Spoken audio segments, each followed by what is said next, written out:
Welcome to today's episode of the Daily Friend Show. And as you can see, poor old Nicholas is still in bed with the lurgies. I think talking is part of the difficult problem. So the three of us hope to make up for the absence of your beloved host. I'm Sara Gon, and I'd like to welcome Terence Corrigan. Welcome, Terence. Hi, Sara, and I'm sure that there are many young ladies out there who are going to be weeping at what is not before their eyes today. But they got Hermann. Hermann, how do you take that and welcome? Well, I'm look, people who are amorously interested in Nick Lorimer will find in me very few of the characteristics. I'm not as hairy, and I'm not as fluent, and my voice isn't that melodious. But other than core differences, I'll try to be the best Nick proxy I could be. I'm like Pule Mabe essentially. You don't really want to be like Pule Right. Mabe. Well, there we go. Ooh la la, Hermann is a babe. There we go. Oh, yeah, look, yeah. Well, then, Hermann, I'm going to turn it over to you. I know we've done Eskom yesterday, but we've been advised and warned that stage 6 is about to possibly hit us. And the effect of stage 6 is that you will have 6 hours of no electricity in a day. Although I think most of us have probably already experienced more than 6 hours of no electricity in a day.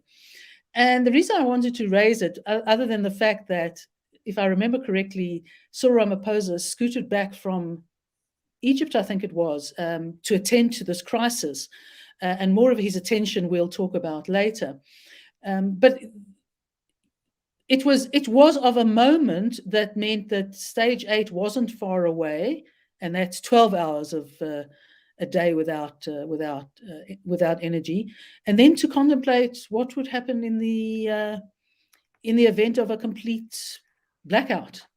So, with that wonderfully cheery stuff in mind, your thoughts, please.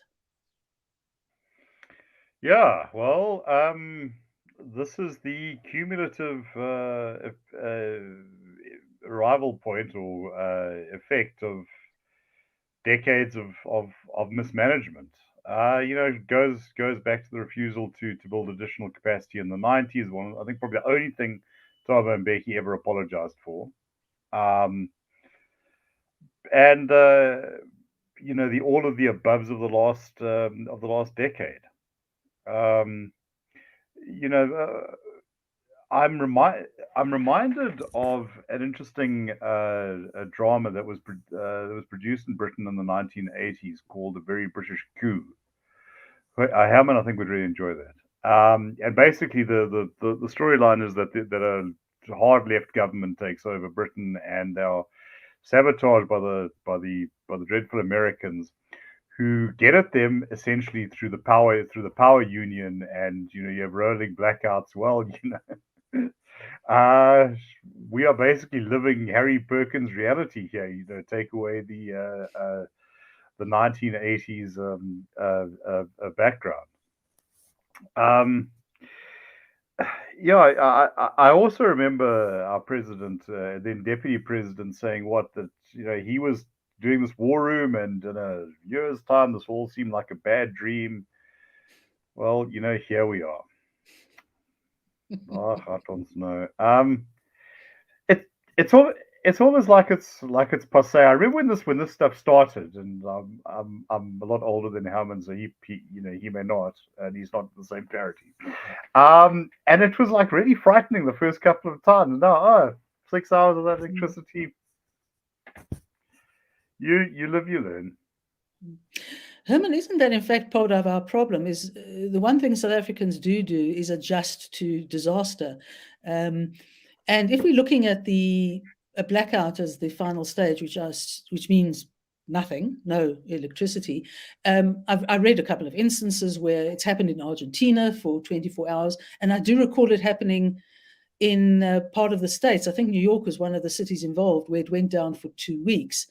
And then I read in the same thing that, unlike, nothing matched India, where 400 million people were affected by a blackout. But that is another story for another time. do we have to go through a blackout for the ANC to say, private sector, come in where you can? Well, without sounding too cynical, even that might not be enough. But on the India point,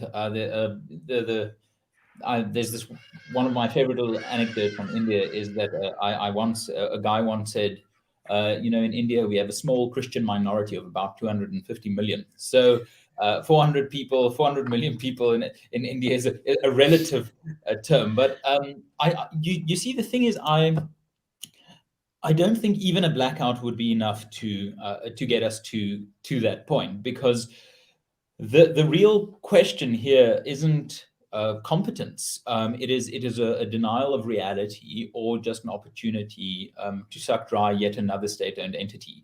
And I do think it is worth remembering that in 2014. Cyril Ramaphosa was put in charge of that war room that that Terence referred to, and I do think the Daily Maverick is useful in at least this respect, because I quickly want to read from a piece by in the Daily Maverick on the 11th of December 2014. He might not yet be president, but Deputy President Cyril Ramaphosa has certainly become the go-to guy for just about everything that goes wrong in the ANC government, and even on continental affairs. From mediating the troubles in South Sudan and Lesotho, we all know how well those two worked out, to the fallout in Kusatu, again, staggering success, and even trying to keep Mmusi Maimane and Julius Malema in check in parliament. And this is where it gets wonderful.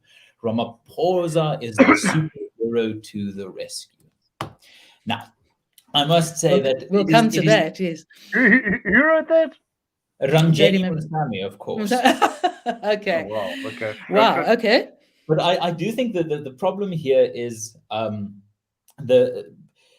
to acknowledge failure at this stage, even if it is a blackout on the scale of several hours for the whole country, or even several days, would be to reverse from that point, or to start fixing it, would be to acknowledge failure so fundamental that I think many in the ANC would prefer just to be in denial.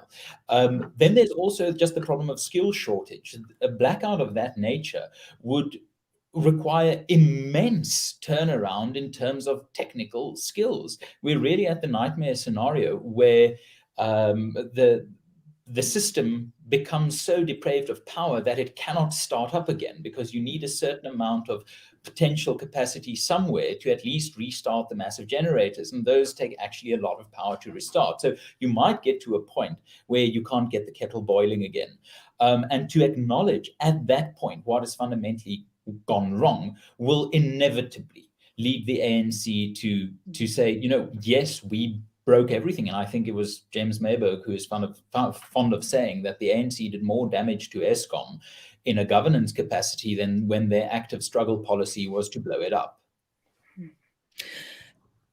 What's apropos of what you've said, I think a couple of months ago, about 70 retired engineers offered their services free of charge to Eskom, and Andre de Ruyter said, well, they're kind of contracts that have to be agreed to, etc., etc. So the option was not exactly taken up.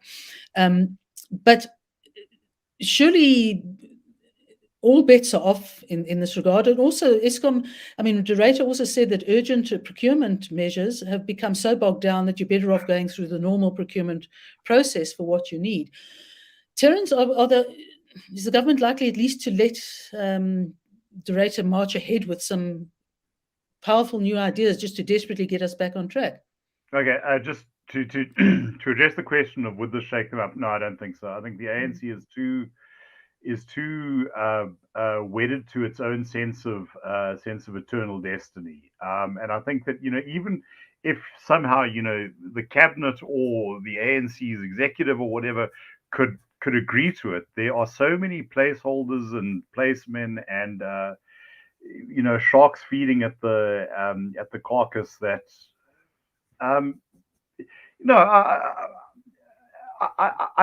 think what you say about de Ruyter. Okay, so we have new ideas. We want to bring the private sector in, And I think, I don't put it beyond the ken of the government to approve that.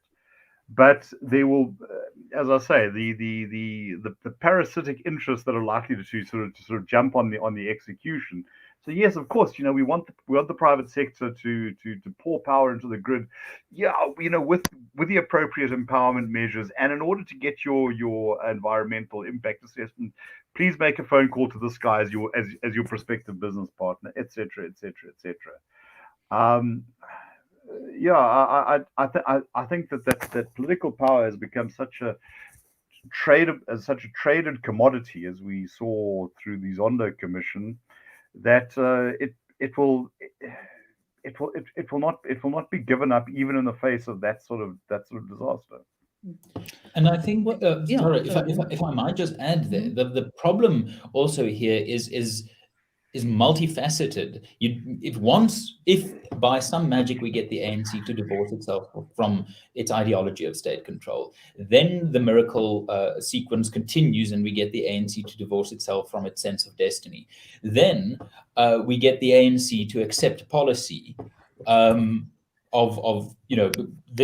there's a private sector solution. The problem there is that then the left hand must know what the far left hand is doing, in the sense that Gwede Mantashe, as far as I can understand it, has already done significant amounts of damage to getting an independent power provision policy actually implemented, even though Cabinet in March 2021 approved that policy. We are now even a year later, in the economic strains and stresses that we are, with Eskom being one of the key caps of economic activity and growth, we are in a situation where the minister responsible for solving this problem can sort of ignore the will of cabinet, can ignore the policy of the president, and not lose his position. It really is spectacular that even at this late stage, whatever his reasons, that a minister can be so fundamentally destructive to a government policy, even if that policy is ill thought through, but at least has some good intentions. Where at this stage, I think the early negotiations of having 5 or 8 possible IPP bidders in Mpumalanga, that's not near enough to solve the problems that we face as a country. So even if we get to that point where, tick, they abandon ideology, tick, they abandon their sense of control, tick, the president signs off on it, tick, the cabinet signs off on it, you still have the problem of just government incompetence and disunity, where someone like Mantashe can just be an absolute roadblock. Well, Hermann, I have to congratulate you to be probably the only person who does understand Gwede Mantashe. And that being said, I think we're really segueing to the next topic. And as my grandmother would say, going from the sublime to the core blimey. She was a Cockney. There are 2 items that have appeared today that really sort of link to each other, and I open it to you, gentlemen, to interpret it. The one is that the ANC, the good worthies of the ANC, feel that we must really strive for economic transformation. I mean, serious economic transformation. It must now be upped even further than it has been. And in the same article, they talk about the fact that the Freedom Charter, which they celebrated the 67th birthday of, is as relevant as before. Now, other than both those statements being profoundly wrong, added to that, which Terence picked up, was President Ramaphosa's letter from the president's desk, which basically says that having come, and I do paraphrase, I'll let you at it, that having come through the disasters of COVID and state capture, we must really renew ourselves. We are resilient, and except no one is mentioned, least of all him and his role in that. Hermann, where do you take this? I mean, there's a beautiful flow on. Yeah, no. So part of the problem is that the Freedom Charter, I think, is a historical curiosity, and it played its role, but it contains no solutions for government, and I think in the idea that South Africa shall belong shall belong to all who live in it, and that the wealth of South Africa, what's the exact line? I have it here somewhere open in front of me. The people shall share in the country's wealth. Well, let's have wealth to share first. I mean, it really is.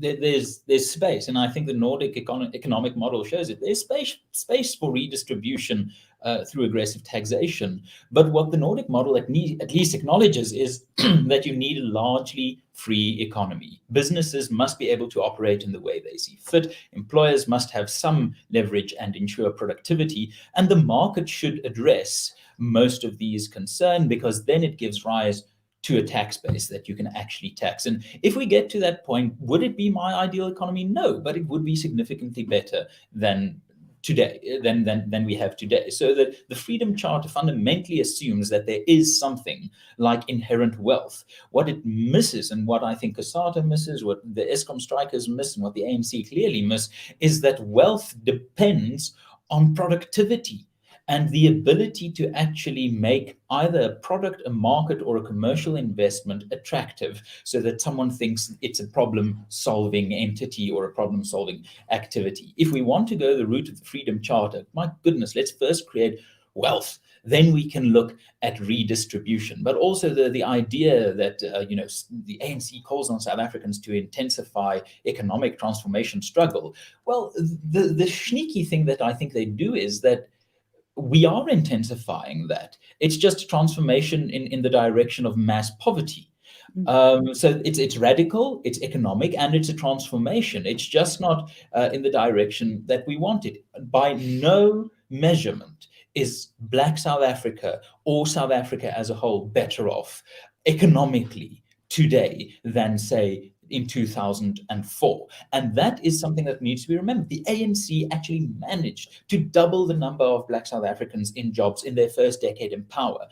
But to cling to that legacy no longer justifies any of the modern policies. And the idea that South Africans have a role to play here, when at every opportunity a productive economic participatory role for most South Africans have been denied them through either BEE, the minimum wage, or just pure idiotic policy that kills productivity.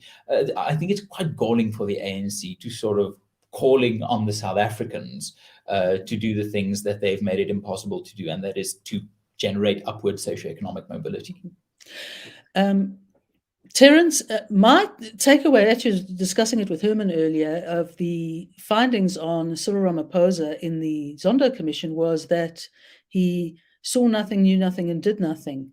And to my mind, there's an element of that reflected in his letter to us peoples. He's basically saying, I'm nowhere to be found. I'm there somewhere, but I'm certainly not at the forefront of making your lives better. I would encourage everyone to read that letter, because I want you to understand it's not the 1st of April. I'm not making this stuff up. You can't make this stuff up. But he's going on about how we've been through these two enormous traumas, COVID and state capture, and now we are resiliently building up, and there's these absolutely dreadful people who were doing all this really illegal, completely illegal stuff and undermining our institutions. And it's beggars belief that these people were doing this stuff. Okay. He just didn't see it happening all around him at his committee meetings. Yeah, he was just deputy president of the ANC, deputy president of the country, and sat in on those cadre deployment committee meetings. I mean, I'd like to send Chief Justice Zondo a big bottle of Bell's. I don't know if he drinks. I don't have his address, so I can't do that. But I'm sure he does now. Well, yeah. But I mean, we can be very cynical about committees, and I don't think there's a huge amount there that wasn't known, or at least wasn't suspected. But what I think was very impressive is that he said very clearly, this stuff is wrong. You can't do this. And his comments about cadre deployment were absolutely scathing. And he made a very clear, explicit reference to President Ramaphosa, saying, to just say that, we don't have minutes for those meetings, and it's okay and whatever. this kind of, I was kind of there, when it happened, but I'm not really there, and the food wasn't so great anyway. He said that no, sorry, that doesn't include things. This is a very, very serious matter. So if the esteemed president is serious about this new path, and new, I mean, he was talking about we were embarking on there's opportunity here. There's always an opportunity if we opportunists or opportunity takers, or however you want to put it. To build this capable state that's ethical and accountable and puts the people first. I mean, it's impressive and it's chutzpah. And I'm not Jewish, I'm Catholic, but I think, sorry, your people have gifted us with a word that translates. Absolutely, it's free for anyone and all at a discount. Yeah, no, but I mean, we were saying earlier, would a mass blackout shake the government or the ANC from its torpor? I don't think so. And I just I think when you can pen something like this, put it out as a letter to the nation, it says something, to my mind, that I really have no respect for the people over whom I hold this power. I'm sorry, it would be better if he wanted to talk about the lovely flowers that he just saw in Mpumalanga. Now we should protect them or something. This sort of thing really, no, it's insulting. Mm-hmm. I think David gets it right when he said that he saw nothing, he did nothing, and then he looked shocked and surprised. Yeah. Hermann, yes. Sorry, loss of train of thought. So I will just ask you to. Oh yes, no. What I wanted to ask was, he has been singly more popular than the ANC for most of the time he's been in office, over 60%. He's now had Farmgate and the Zondo report. Is this likely to dent his esteem sufficiently to actually really have an effect on the electoral outcomes for the ANC in 2024? No. Oh, okay. Next topic. Let me just go out of it. Sorry, if I was looking a bit distracted on the bookshelf here behind me, was because I was looking for these two books. Number one, Comrades in Business, and number two, Architects of Poverty. And if you want to sort of understand what has actually gone wrong in South Africa and why Ramaphosa won't be the savior, you just have to look at these two books to genuinely understand that he was never the savior. His reputation as a businessman is based on the fact that he was at the right place at the right time, politically connected enough when old South African businesses were desperately hunting for BEE partners, and he was freshly out of politics, so he was the game in town, the let's go there blackface in town that you could then add to your board to give credibility. So that's where his business reputation comes from, ill-earned.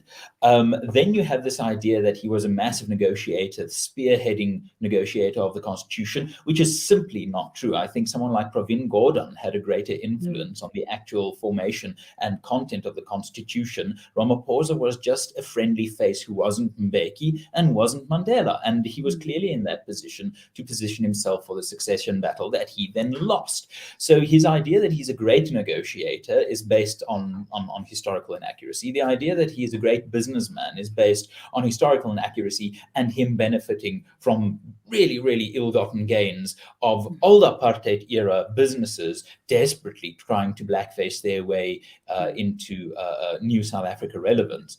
So will he end up be this knight in shining armor? No, because he never was. And it was one of the most, I think, two of the most impressive politicians of this era of world history will go down as Zelensky and Ramaphosa, not for their substance, but for the way that they managed to win a PR battle for their own reputation with immense success.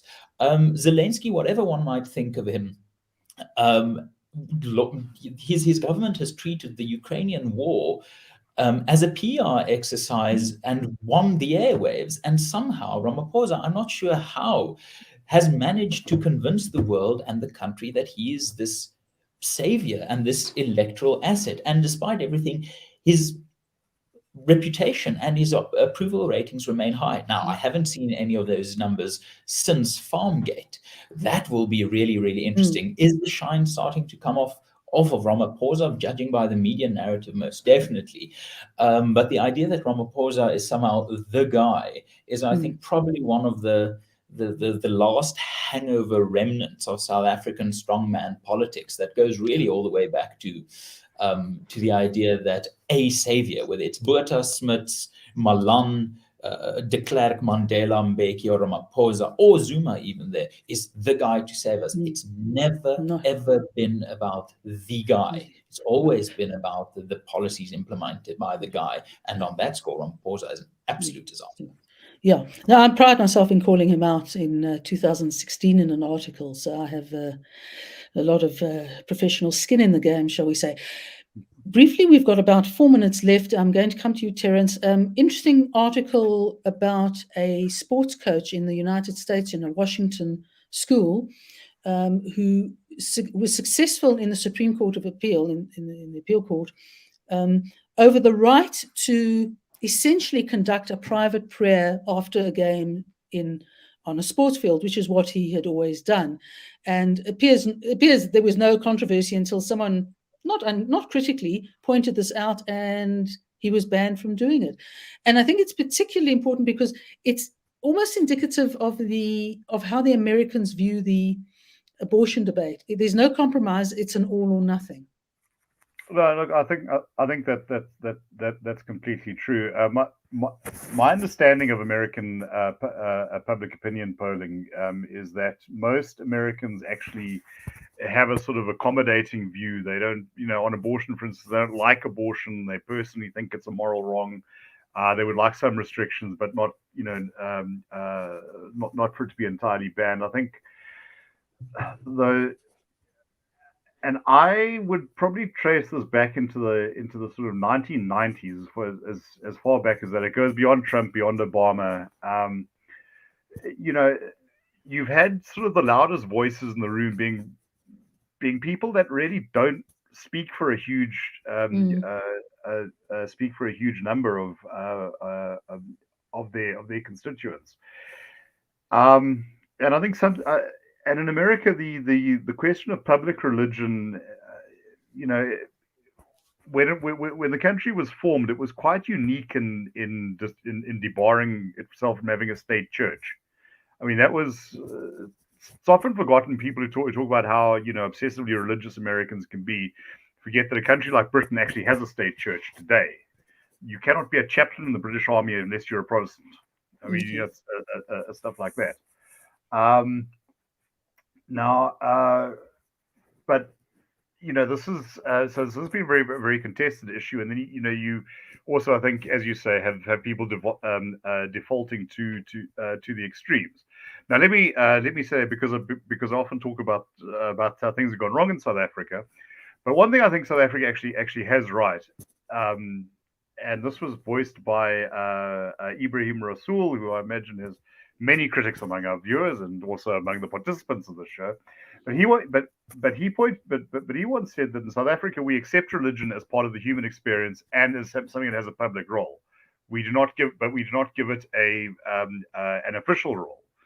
So, to my mind, and I suppose sitting from my experience as someone who is not an American and has no great skin in the American game, if I saw coach of my child's school having a prayer, I would shrug it off. And if we played against the Azadville Muslim Academy and they sort of began their game Allahu Akbar, I would kind of expect that. Certainly, I think to take this all the way to the highest court in the land, something just seems wrong with that. Herman, you have exactly 30 seconds, which is a challenge to comment. Yeah, so I think Terence is quite right, and I didn't often say this, but people can read what L.B. Sachs said on this matter. He had a constitutional court judgment that he wrote where he acknowledged the religious and fundamentally Christian nature of many of South Africans' cultural norms, or at least Judeo-Christian. The separation of church and state in America often misunderstood. Many of the early colonies, and in fact, some of the early states, had deliberate state churches. The idea was that there shouldn't be a federal a church. Maryland was very much Catholic, and a place like Massachusetts, if I remember correctly, was very much Protestant. But I do think this cuts through the whole idea of words are somehow violent or violence. My right to pray is someone else's right to blaspheme. It is the same right from a secular perspective. And I do think in a country like America, if you can't pray anymore in public, then, and that is seen as enough of a threat to other people, it really is this snowflakeification of the mind that you can't cope with someone praying in public. And I think that's pathetic. Agreed. And that's all we have time for. And I think we've had a lot to think about in the course of this program. So thank you for joining us. Please read dailyfriend.co.za and go to the IRR website, which is irr.org.za, to find out more about the broader institution. And hopefully the hirsute one will be back tomorrow. Here's wishing him well, and we'll see you then. Thanks.